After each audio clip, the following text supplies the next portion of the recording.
Há uma semana, neste mesmo horário, o pai e a madrasta de Isabela estavam numa delegacia sendo interrogados sobre o crime. Hoje, o repórter César Tralli obteve com exclusividade as cópias daqueles depoimentos.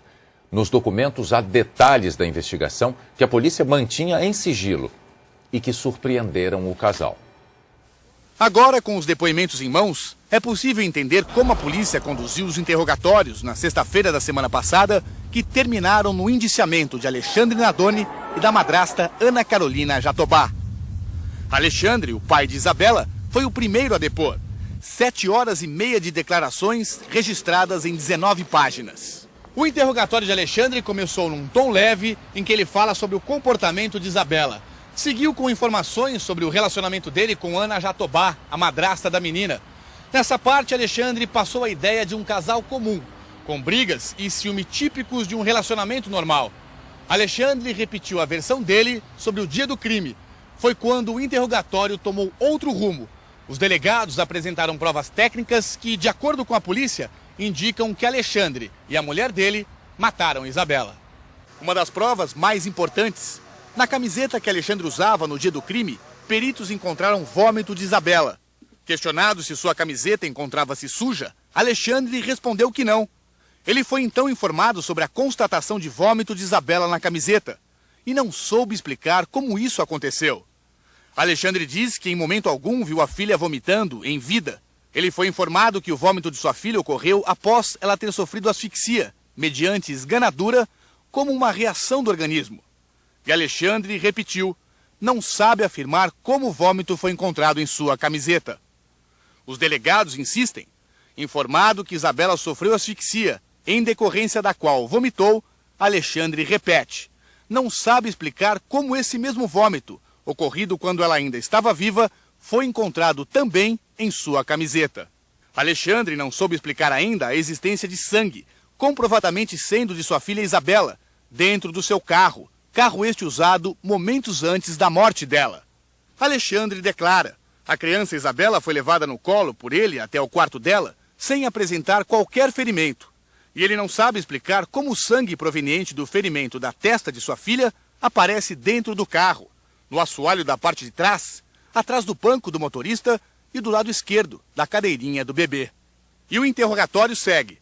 Alexandre diz que ao entrar no apartamento, viu apenas uma gota de sangue no quarto dos meninos, outra sobre o lençol da cama deles e um pouco de sangue na tela. Informado que os peritos encontraram, com a ajuda de um reagente químico, sangue no chão da sala, do lado direito do sofá, sangue este que foi limpado, Alexandre responde que não viu esse sangue, não limpou esse sangue, deduzindo que a única pessoa que possa ter limpado esse sangue é a mesma pessoa que afirma ter entrado em seu apartamento e jogado sua filha. Informado em seguida sobre a constatação de uma gota de sangue sobre o pé direito do sapato de sua esposa, tratando-se do sangue de sua filha Isabela Nardoni, também não tem qualquer explicação a respeito.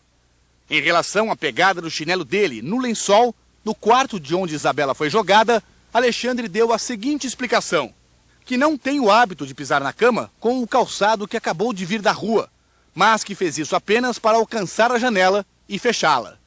Durante o depoimento, os delegados disseram a Alexandre que um laudo da perícia constatou: as marcas da tela de proteção do quarto onde Isabela foi jogada ficaram impregnadas na camiseta dele. Informado sobre a constatação pela perícia da marca da tela, Alexandre também não soube esclarecer.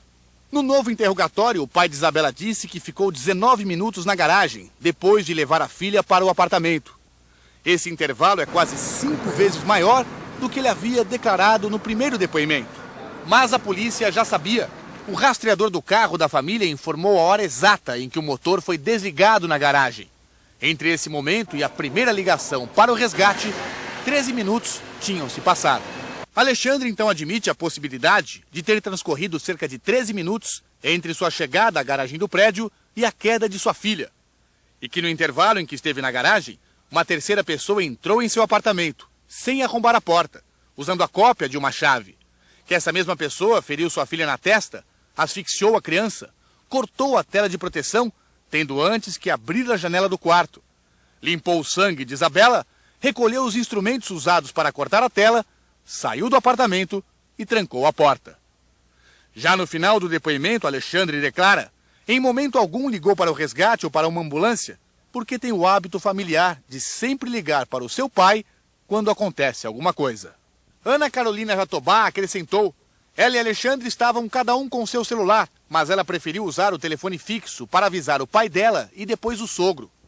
Não ligou para o resgate diante da queda do 6º andar de Isabela, porque os dois têm o hábito de comunicar às famílias antes de qualquer outra providência.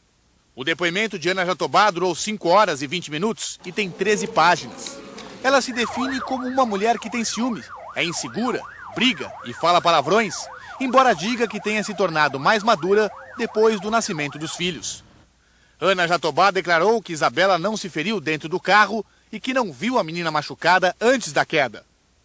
Informada sobre a descoberta de sangue dentro do veículo, a madrasta disse que não sabe explicar como esse sangue foi encontrado pelos peritos. Informada também sobre a constatação de sangue de Isabela sobre o pé direito de sua sapatilha, esclarece que, em hipótese alguma, os peritos criminais poderiam ter constatado sangue sobre seu calçado. Ela afirma que chegou ao apartamento usando um tamanco, deixou o tamanco na cozinha e, depois da queda de Isabela, saiu do apartamento descalça e assim foi para Guarulhos, para o apartamento dos pais dela. Ainda segundo Ana Jatobá, o sapato apreendido estava no apartamento dos pais e fazia anos que ela não usava. Ela repetiu: não sabe explicar como o sangue de Isabela pingou sobre um dos seus calçados. A madrasta da menina também declarou que não viu em momento algum Isabela vomitar durante o trajeto que a família fez entre Guarulhos e São Paulo. Quando a polícia disse que os peritos encontraram vômito de Isabela na camiseta do marido, ela respondeu que não sabe como isso pode ter acontecido. A madrasta também afirmou que não limpou manchas de sangue no apartamento e que em momento algum apertou com a mão o pescoço de Isabela. Ana Jatobá reafirmou que nunca encostou um dedo na criança, mesmo porque, quando subiu, tudo já havia acontecido. A promotoria afirmou que todas as negativas do casal no depoimento foram combinadas e que fazem parte da estratégia da defesa. O advogado do casal, Marco Polo Levorim, disse hoje à tarde que não daria declarações sobre o caso porque estava analisando os laudos. Agora à noite nós procuramos também os outros 2 advogados que fazem parte da equipe, mas eles não foram encontrados.